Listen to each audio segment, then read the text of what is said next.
My name's Christina Gorczynski. I'm the Executive Director of Impact Austin.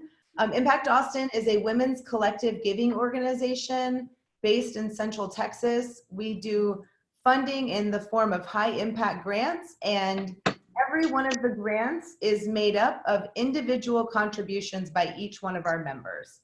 So we do what's called collective giving, which means each member puts funding into a collective pool, and then our membership through committees review grants, learn about issues in the community, get to know the organizations really well after receiving applications from nonprofits in our area. And then over the course of the year, we'll vote on grants to narrow them down into smaller and smaller pools until ultimately voting on 2 finalists each year.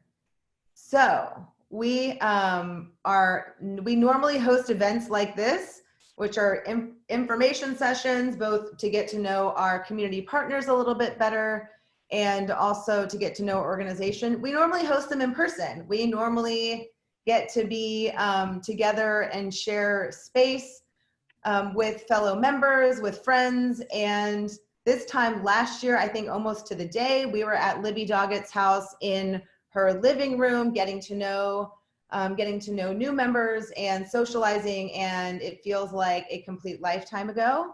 But I'm really grateful for Libby for again hosting in this internet space a wonderful event for us, and also to acknowledge quickly the other 2 speakers. They'll get longer introductions in just a little bit. But Rebecca Lightsey, who's the CEO of American Gateways. American Gateways, you'll get to hear all about their mission, their programming, and also a little bit more about the high impact grant that American Gateways received from Impact Austin in 2019. But Rebecca is an incredible leader, and I am absolutely thrilled that she's here with us. When I was checking too with Libby about who might be a great speaker, these 2 also have a wonderful personal connection, probably mostly based on having like-minded, wonderful values in wanting to make the world a better place. So we'll introduce, Libby will be introducing Rebecca, and then I will have the pleasure of introducing the fabulous Deanna DeHaven, one of Impact Austin's board members, who is going to talk a little bit about her Impact Austin story and a little bit about her own philanthropic work, and be available for questions and answers and hopefully some dialogue. These are really interesting times that we're living in, and we've heard every different way to say that. But the one thing is, with even uncertainty, is we have some real constants that we can count on.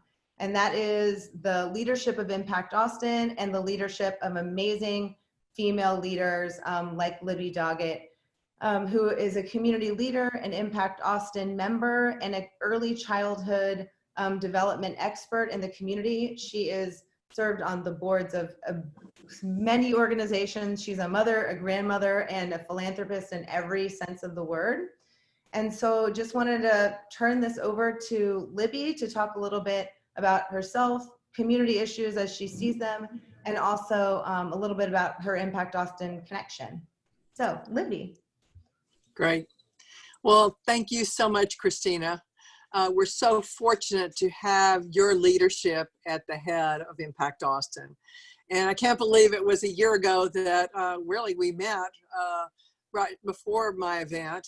And I really regret that we all can't be here downstairs in our big room, having some good wine and iced tea or coffee or whatever you want, and eating some good snacks and talking in person.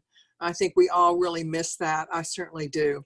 But I'm delighted to be here this way, and I'm glad that we didn't let Corona virus keep us apart or keep us from doing this, because the work of Impact Austin is so very, very important. So my journey at Impact Austin actually started with my husband. He was the one that said, "Hey, Libby, look at this. I think you should join." And that was about 12, 13 years ago.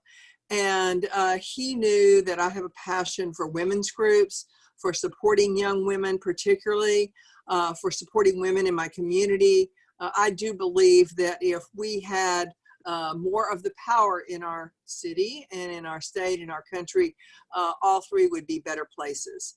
And so, I urge you all to get engaged, not only in the nonprofit sector, but in government in every way, because I do think women do a better job of running things than men, although I'm married to an amazing man for many, many years. So I joined, and I did it because of my passion for women, my passion for philanthropy, but I didn't have any real understanding of the impact of Impact Austin until a few years ago, when I actually moved back from Washington and quit just sending my check, but became more active, although I haven't served on a committee yet.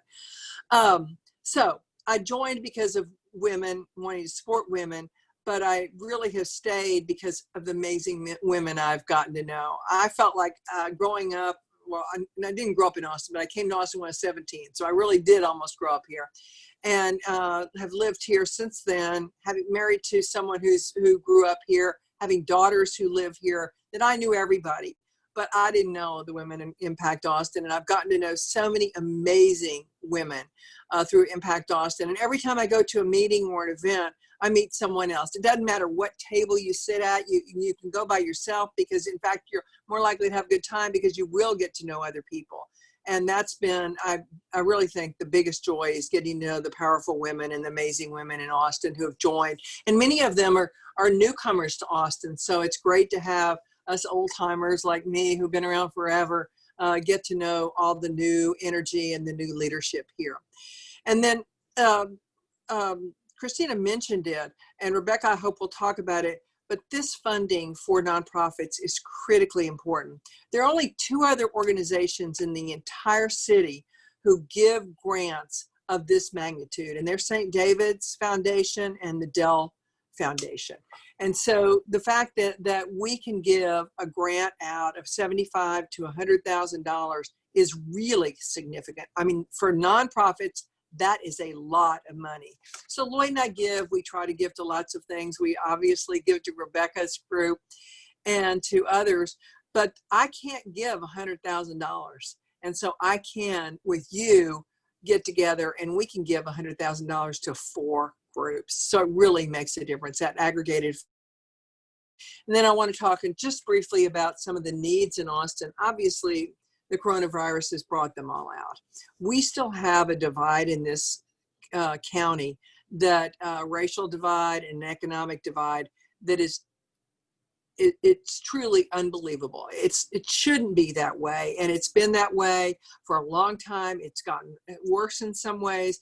Now we're acknowledging it, but there's a lot we need to do about it. So, I'm an early childhood specialist. I always want more money to go to kids and to moms and to families, because I do believe that if we get kids off to a great start, it will make a huge difference. But right now, there's so many people that are suffering, and Lloyd gets calls from people who are living in their cars. They've run out of food. They're just totally out of hope. And where do those people go? So, I think it's interesting to talk about the needs pre-COVID-19 and the needs now. I think the needs now have just aggravated what was already there, and that my hope is that we actually rebuild in a different way, and that we realize that we don't all need quite as much as we have, those of us who have stuff, and that we could do with less if more people could have, the people who really, really need it could have more. So our goal is to see a good rebuilding after this is over. But I know you came because you really want to hear from Rebecca Lightsey. And like Christina said, Rebecca and I have been friends for, I think probably 30 years. In fact, the last time Rebecca and I were together, we were traveling. We were both on our way to New York. She was to visit her daughter, and Lloyd and I had a board meeting, and we were going to also spend the weekend having a good time. So I'm glad I got that trip in before all this happened. So Rebecca Lightsey is one of the amazing leaders in Texas. She's a lawyer.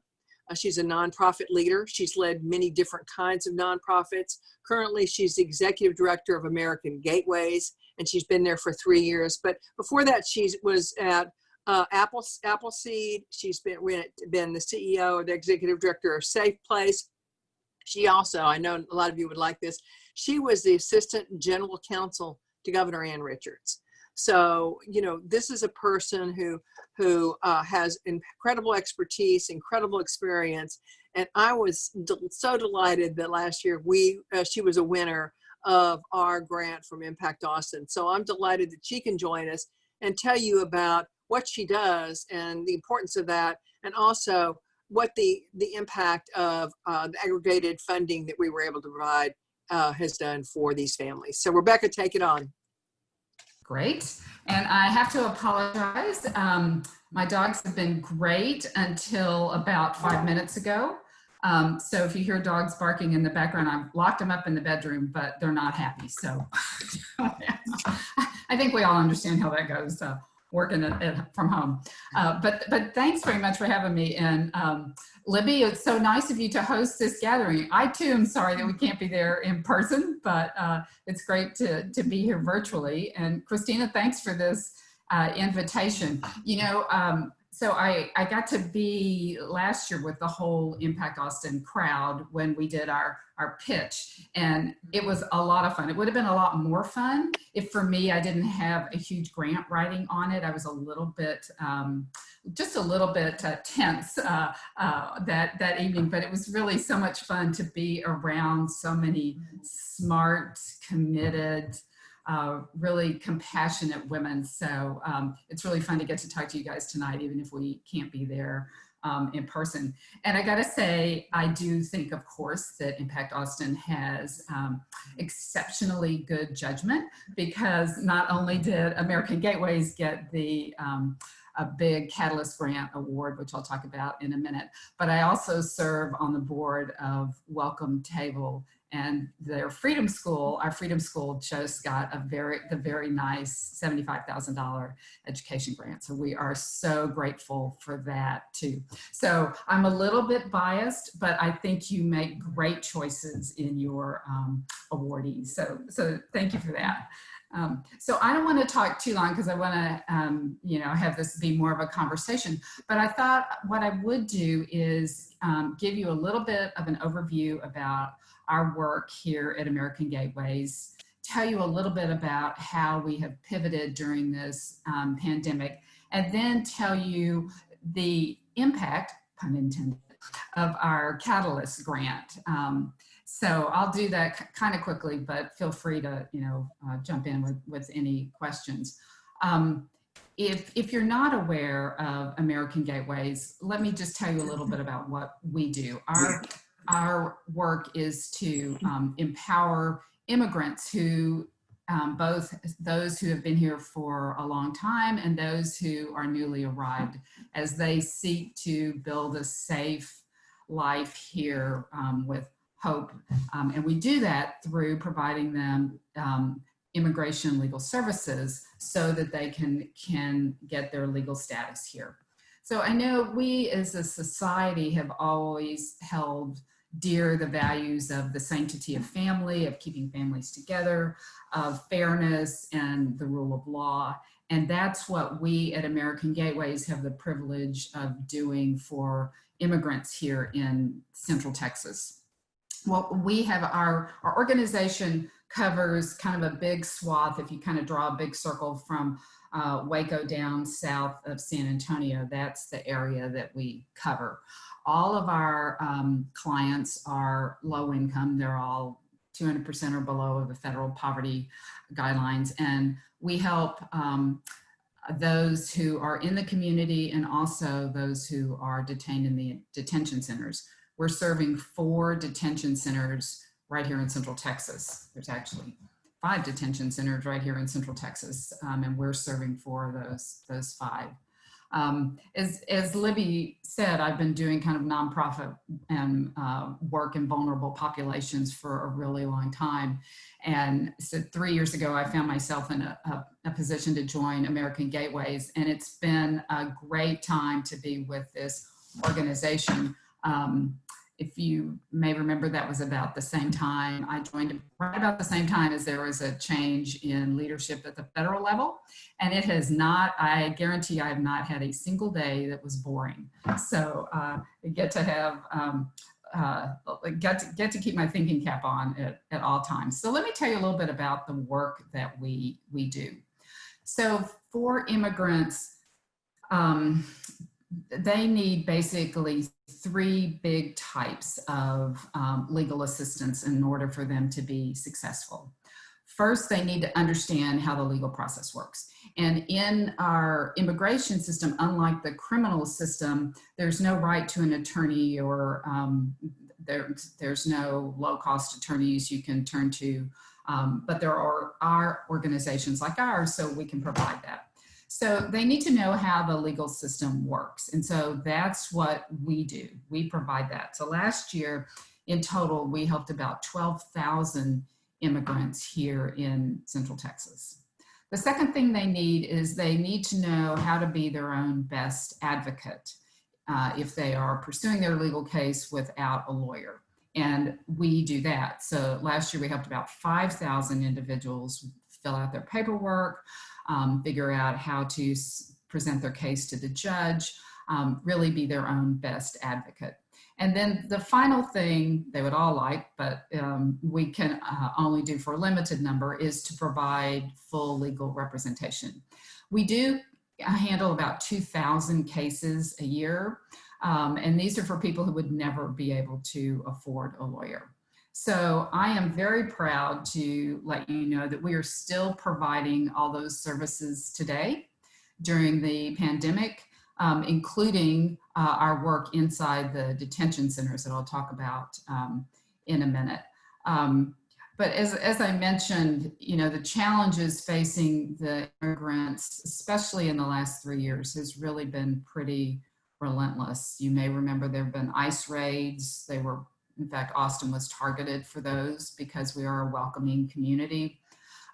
There's been all kind of policy changes. There are the asylum seekers who are at our Texas-Mexico border. And then most recently, this actually happened in February, there was a new policy change that's called the public charge that made immigrants very fearful about getting medical care because it could count against them if they went to a free clinic and got medical care. So it's been a rough few years. But that said, I think our office is a place really of safety and hope. And we are so privileged that we get to see lives transformed every day. And our grant from Impact Austin has really been a huge help in that. Now, if I can successfully share my screen, I am going to talk to you about one of our clients. Okay, are you seeing a picture? Yes, you're seeing, good. You're seeing Karen. Let me go back. Okay, Karen is from Cameroon. She was a women's advocate, a women and girls advocate in Cameroon. She advocated against things like female genital mutilation and for things like girls and women having the rights to make their own decisions. The powers that be really were not in favor of her work, and they demanded that she stop. Karen refused to stop her advocacy work, and as a result, they kidnapped and murdered her 2-year-old daughter. Because of that, when that happened, she immediately had to flee her country, and she left behind her 5- and 10-year-old sons, but she knew that she would put their lives in jeopardy if she stayed. Well, we met Karen when she was detained in the detention center right down the road in Hutto, and she had been trying to advocate for herself to claim asylum, and she was not being successful. And she found us, and we helped her with her asylum claim, and we were very pleased that we were able to get her released. So after release and after working with Karen for couple of years, we were able to get her sons over here. Here's a picture of Karen with her two sons. This was right after Christmas when she had not seen her sons for 5 years. You can tell that her 10-year-old has grown up to a 15-year-old and a 10-year-old, and her little boy is 10. So we are so delighted that we get to help people like Karen. And, you know, we talk about tough resilience here in the United States, and we get to work with some amazingly tough, resilient women from all over the world. Now, as I mentioned a minute ago, when the pandemic started, our work didn't start, but it shifted. We have been really successful. I'm just really so proud of my colleagues that we have been able to figure out how to do all of the work that we were doing, but just do it virtually. We have helped young dreamers, the DACAs, renew their DACA applications through Zoom. We have remote services set up in the detention centers, which is turning out to be really critical because a couple of the detention centers, they suspect there is COVID, and in one of them in Pearsall, we know for a fact that there's a big outbreak of COVID in the detention facility. And we've been able to help people, particularly those with medical conditions, get out of the detention centers. Unfortunately, we can't do all of our work remotely, and occasionally we do have to go into the detention center.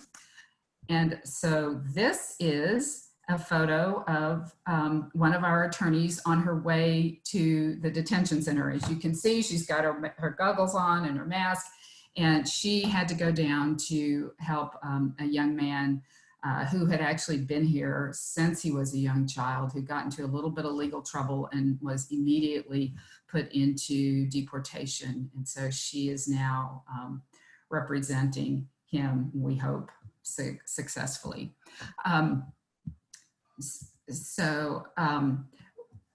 Let me tell you now that you kind of understand what we do, let me tell you about the value of this Catalyst grant. As Libby mentioned, there are very few organizations that give really big, sizable grants, and it can make absolutely the world of difference. We knew it would make a world of difference for us when we got it last year. I don't think any one of us could have appreciated just how much now that we are in the middle of this pandemic. So the biggest help that this grant has been able to allow us to develop out our organization, particularly our development team, so that we can really be adaptive to the changes that we're seeing, like this pandemic. So, you know, every day we're trying to learn and innovate and change, really be light on our feet on how we provide our services. And I failed to mention, but right now we're serving about 20 or 25% of the people who come to us. And even though the numbers of people we serve keep going up, the number of people who come to us keep going up as well.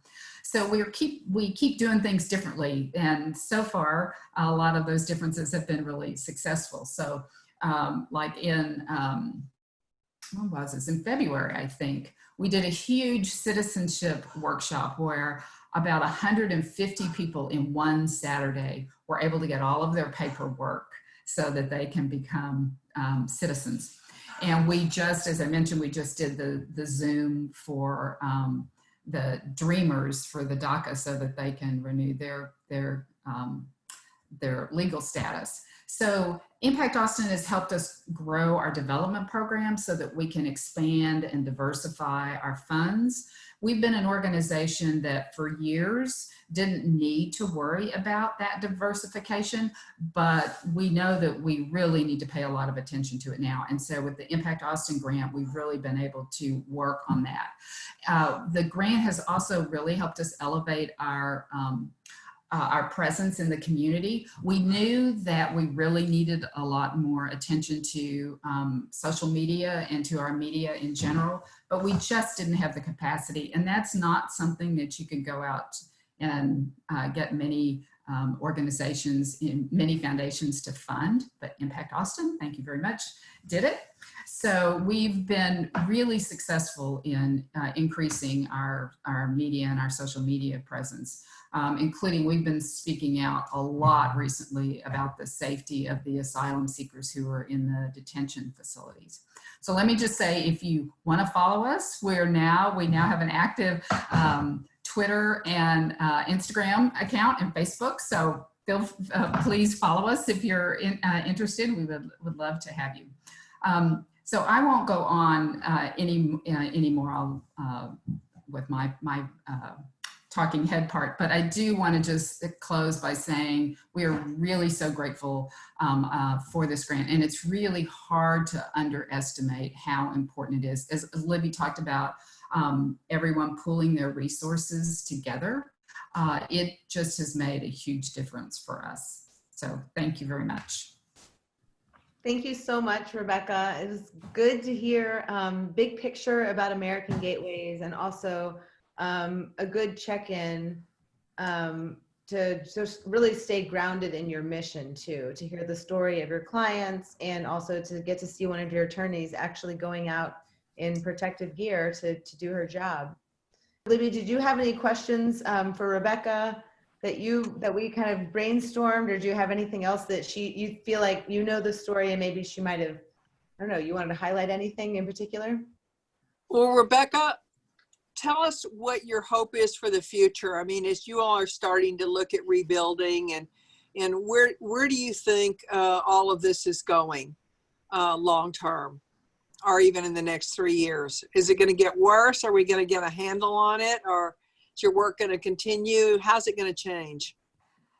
That is a great question that I wish we knew the answer to. The thing that we are very, very concerned with at the moment is the impending Supreme Court decision for the Dreamers, for those young people who came here as children. Their fate is in the hands of the Supreme Court, and every week for about the past 3 weeks, we've been holding our breath that the decision is going to be coming down. So, you know, we know it's going to be really soon. It's going to be hard to imagine if the Supreme Court does not uphold DACA, the deferred action for childhood arrivals, because these are people just like the young man that our attorney is representing. He's never lived. I mean, he was a baby when he left his home country. This is his home. This is his home. So I must say I'm incredibly proud of the advocacy work that the Dreamers have been doing to let people know just how valuable they have been to our country. But I think that's a real concern that we're all looking at right now. You know, of course, so much of this is decided by the federal government. So that, you know, we've got elections coming up. The policies that we see have such a big impact. I think it's really interesting to recognize that there has not been a single change in immigration law recently. All of the changes have been in policies and in practices. So all of the people, I don't know if you've been seeing the camps that are right in Mexico of the people waiting to be able to seek asylum in the United States. They're really heartbreaking camps. But that was because of a policy change. It used to be that, like, Karen is, I guess, one of the lucky ones, because when she came to seek asylum, she presented herself at the border and asked for asylum. And they said, well, okay, we're going to put you in detention, but you know, you say you have an asylum claim, so we're going to let you advocate for that. We're not allowing that as a country anymore. We're asking those people to stay in Mexico. So it's really, I wish I had a crystal ball about what would happen. But it is, I think, very telling to recognize that it's all policy and practice that have been changed recently. Yeah. Well, certainly the DACA children are now adults. Many of them are teachers. Some of them served in the armed forces, armed services, and they're leaders in our community. And the fact that some of them may have to go back to a country where they don't speak the language, they never live there, they don't know the customs, and they don't have anybody there would be a travesty. So thank you for advocating for them. I know many of them, and I'm with you. I just really worry about it. So thank you. Christina, that's my only question.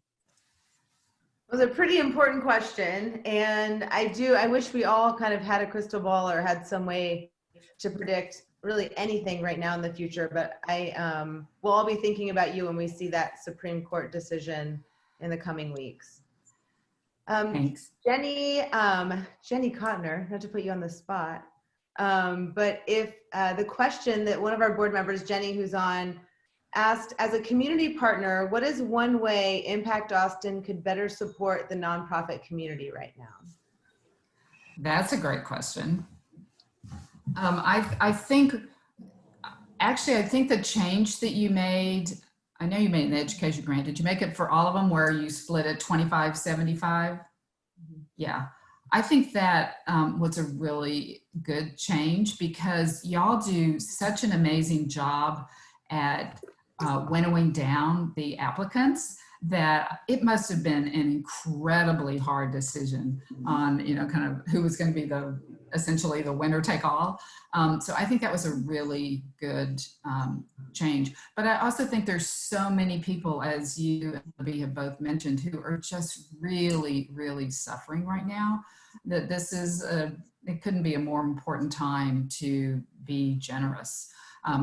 We're really lucky to be living in Austin, where the city and the county have recognized how people are struggling, including the people like those that we represent who may not have the right social security numbers and things like that, and who may be at risk of having no safety net services. So the city has put some made funds available to those people. And of course, I think just being aware and recognizing how people are struggling right now and talking about it just as you're doing right now is super important. I have an answer too. I think one thing, we all need to get more members of Impact Austin. Mm-hmm. I'm amazed at how many people don't know about Impact Austin. And these are people who could afford to join. Some of them, need to pay out per month, but I think that's now we're able to do that. And we just need more people, because one of the things that Impact Austin does for all of us is make sure our money's well spent. There are a ton of great nonprofits in Austin, but it's nice to have the Impact Austin members go out and really certify these organizations and check them from top to bottom and make sure that they're doing what they're supposed to be doing and that they're our best investment. So they help us invest in the best. It is interesting. I'm glad, Rebecca, one of your favorite organizations also got one. I'm a fan of Austin Child Guidance. I was glad to see they received it. But I have to say, one of my favorite organizations is called Friends of the Children, and we didn't get the fund. We're going to get it sometime, but we didn't. And it's heartbreaking because we were one of the finalists. But I like the idea of dividing it so it's 75-25, so that when you get to the final, you're going to get something. But if we could raise even more money, we could give and have an even bigger impact. So I urge you all, if you're not a member, to join. And if you are a member, find a friend and bring her along. Thank you so much, Libby and Rebecca. Thank you, Libby, for that amazing plug and perfect segue to introduce y'all to Deanna DeHaven, one of Impact Austin's amazing board members. Deanna's the founder and the co-founder and producer of C2C Media, and you will get to see some of her amazing video production work if you attend annual meeting that's coming up on June 8th. And I've really enjoyed getting to know Deanna through her leadership with Impact Austin, a super strategic thinker, big picture thinker, also knows how to get the work done, and her heart is in a really incredibly generous place. Deanna was on a grant review committee last year, and I believe this year, and I hope you're going to mention a little bit about that. And now I'm just going to turn it over to Deanna. And if y'all have questions about Impact Austin, feel free to ask in the chat, or Deanna and I will be open for Q&A in just a minute. So Deanna, happy to introduce you. There we go. Hopefully everyone can hear me now. All right. Thank you so much, Christina. That was very generous introduction there. And also thank you, Rebecca and Libby. I think you've shared so much important information about our community, about why Impact Austin is so important, and the one example of the great nonprofits that we are supporting with our community partners. So thank you, Rebecca, for all you do, and thank you, Libby, for continuing to be one of our amazing members. I think you've already heard how we support our community partners, and so I wanted to give you a little bit more experience about my personal journey throughout Impact Austin and how it's helped to fulfill me personally and professionally. As Christina introduced me, I am a proud member and board member of Impact Austin. I became a member in the fall of 2018 and then immediately jumped in with both feet on committees and then joined the board last summer. One of the most rewarding experiences during my time with Impact Austin has been participating in grant review committees. So my first year I served on the community GRC, and we were vetting organizations for a $100,000 grant. Then this past year I served on the Catalyst Grant Review Committee, and we issued a total of $100,000 to 2 different organizations, as Rebecca discussed. It was an incredible experience both years to learn even more about the nonprofits and all the tremendous work that they're doing in our community. I also met so many friendly faces during the time and developed friendships with a small group when we were conducting a deep dive about one nonprofit.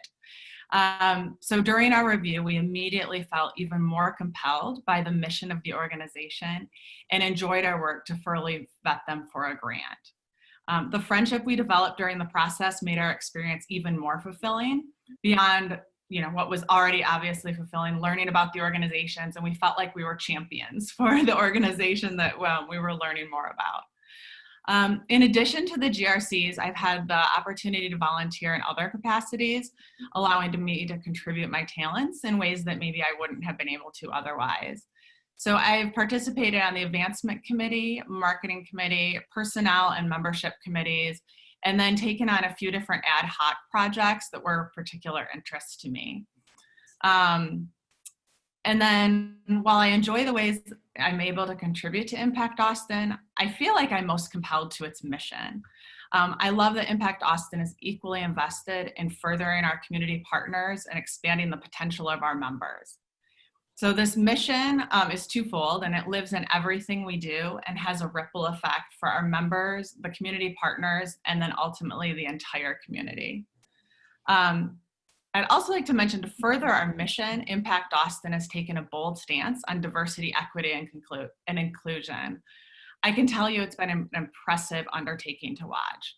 While we're doing our best to lead by example, not just by talking about diversity, but by being inclusive in everything we do. So that stems into membership, committees, and grant making. And then beyond the mission and my experience volunteering, the friendships I've made along the way will be long lasting and have made the experience even more impactful. I love meeting other women and that are also looking to make a difference, especially like those of you here today. If I have one regret with this entire process, though, I will be honest, it would be that I would have joined 5 years earlier.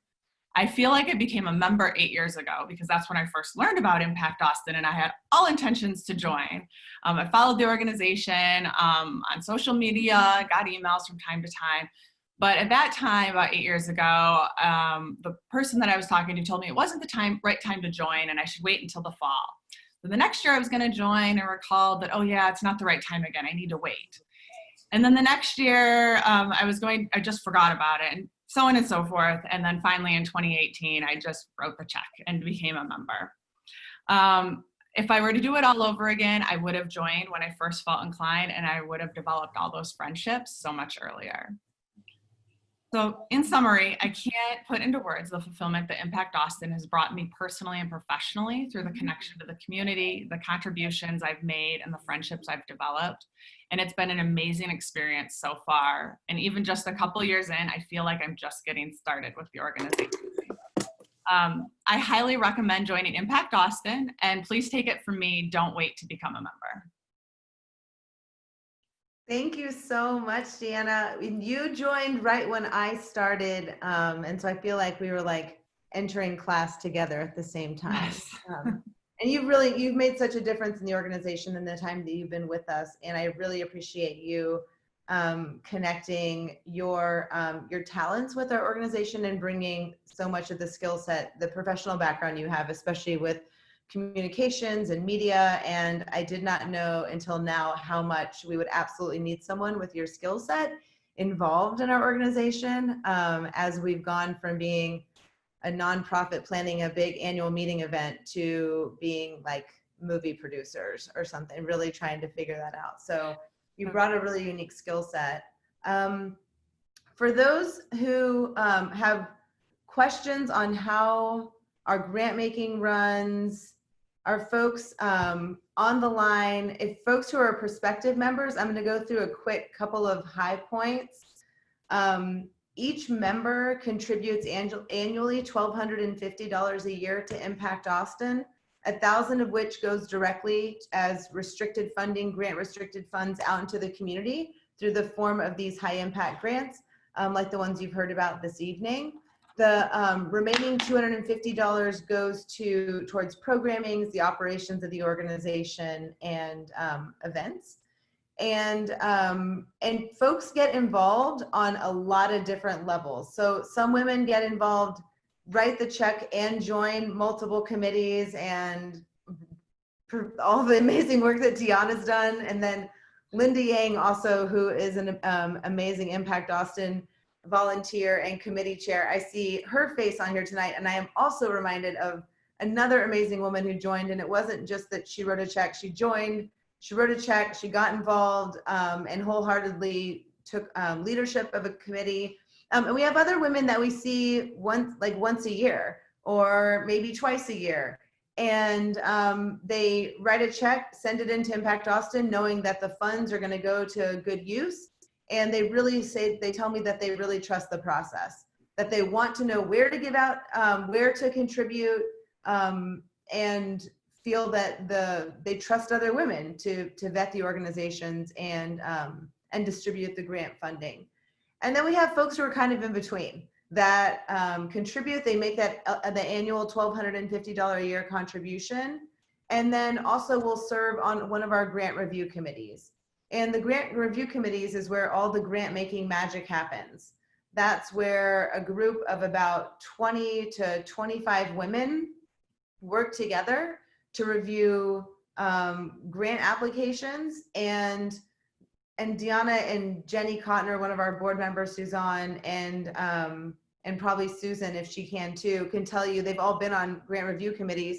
That is really where the magic happens, where the more perspectives and diversity of thought that's at the table, the better the result will be.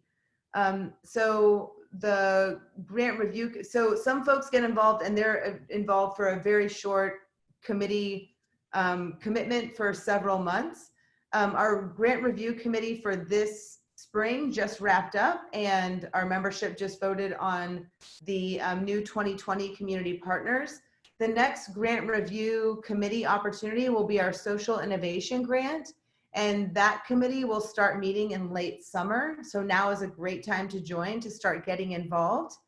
The social innovation grant is a grant that will go out in fall of 2020.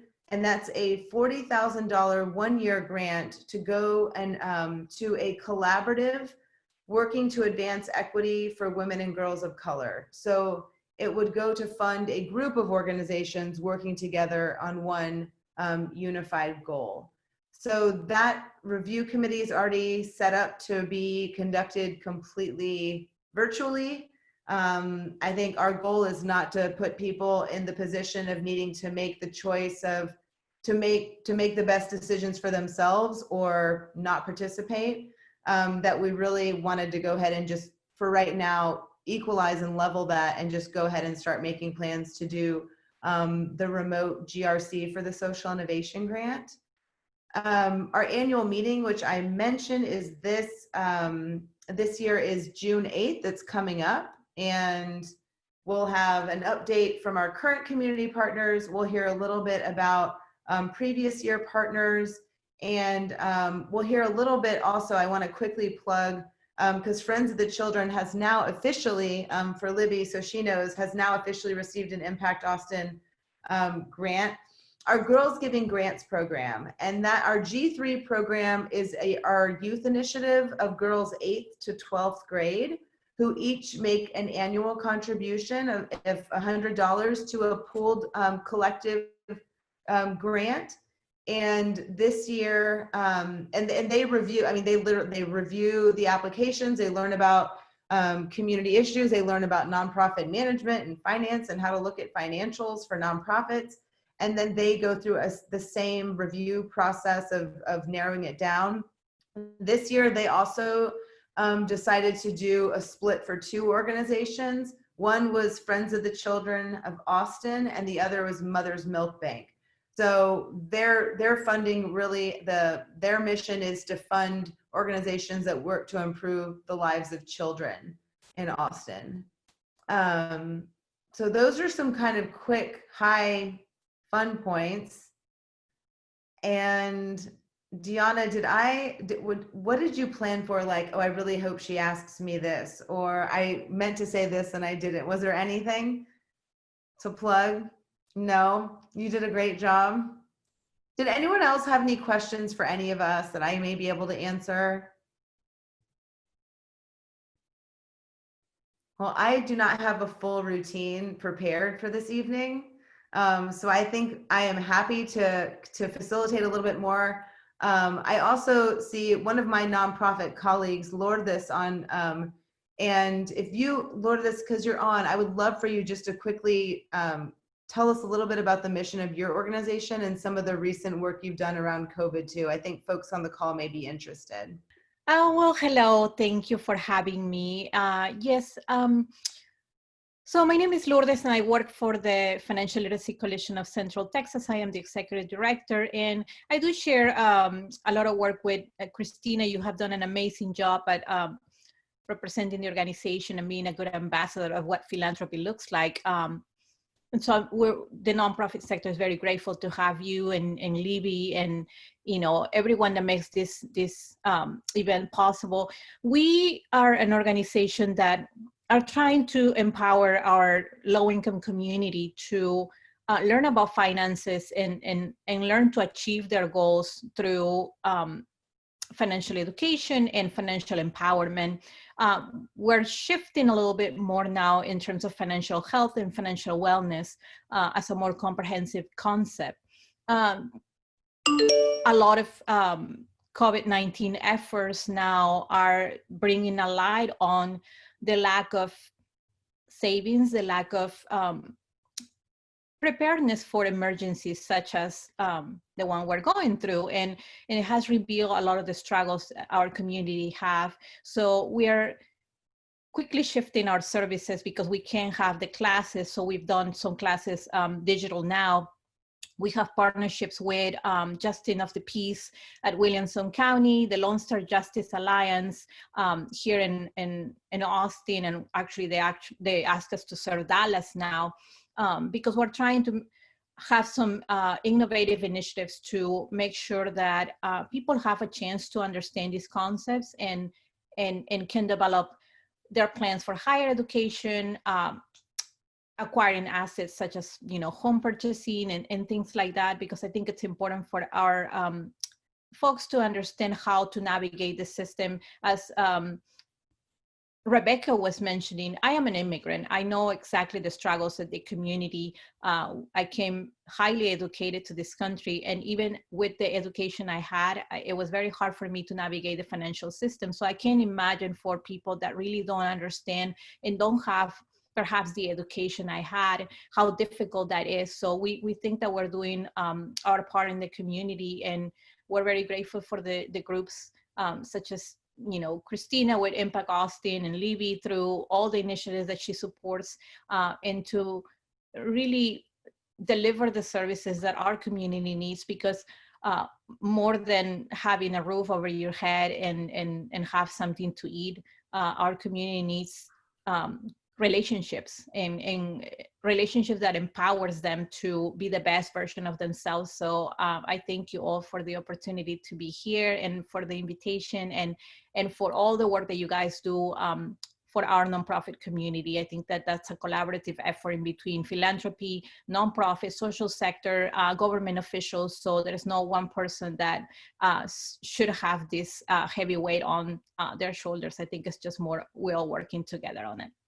Thank you so much. I put links both to American Gateways and FLCCT in the chat. So if you'd like to learn more about either organization or both organizations, the links are there. I also can just quickly wrap up, I think, and we can move on with our evenings and let y'all know already proactively, I will be reaching out to the folks who are on this call. So you'll see an email from me just wrapping up, and also with some links to our website, and then also a link to register for annual meeting if you're interested in attending. But those are really my closing words. Are thank you, an expression of serious gratitude and sincere gratitude to all of you for everything that you're doing in the community right now. I think Linda Yang from our marketing team would probably like for everyone to look at their screen right now, and because of all the candid pictures. Are you good, Linda? Yeah, she's good. We are trying to capture these moments because we know, like, at some point in life, we're going to be looking back and be like, remember when we were all on Zoom for like hours a day? So we're just trying to just memorialize these moments. And also they make really great content that help us all feel connected. So thank you all so much. Thank you to Libby and Rebecca and Deanna. And thank you to all of us for joining us this evening. And I hope to see you either on the internet at annual meeting or in person in the coming months. So thank you all so much. Good night.